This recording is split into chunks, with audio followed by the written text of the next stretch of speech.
দুটি সংখ্যার যোগফল 54 এবং বিয়োগফল 32 হলে সংখ্যা দুটি নির্ণয় করতে হবে। সংখ্যা দুটি কি কি?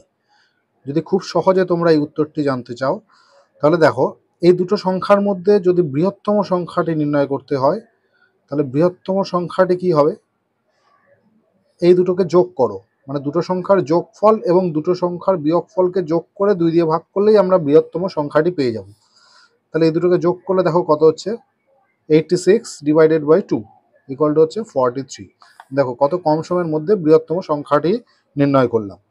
এবার যদি ক্ষুদ্রতম সংখ্যাটি নির্ণয় করতে হয় তাহলে ক্ষুদ্রতম সংখ্যাটি হবে এই দুটোর বিয়োগফল ডিভাইডেড বাই 2, অর্থাৎ এই দুটোকে বিয়োগ করলে হচ্ছে 22/2 ইকুয়াল টু হচ্ছে 11। ঠিক আছে, তাহলে বৃহত্তম সংখ্যা হচ্ছে সংখ্যা দুটির যোগফল এবং সংখ্যা দুটির বিয়োগফলকে যোগ করে 2 দিয়ে ভাগ করবে, এবং ক্ষুদ্রতম সংখ্যা নির্ণয় করতে গেলে সংখ্যা দুটির যোগফল থেকে সংখ্যা দুটির বিয়োগফলকে বিয়োগ করে 2 দিয়ে ভাগ করবে। তাহলে খুব কম সময়ের মধ্যে সংখ্যা দুটি তোমরা নির্ণয় করতে পারবে।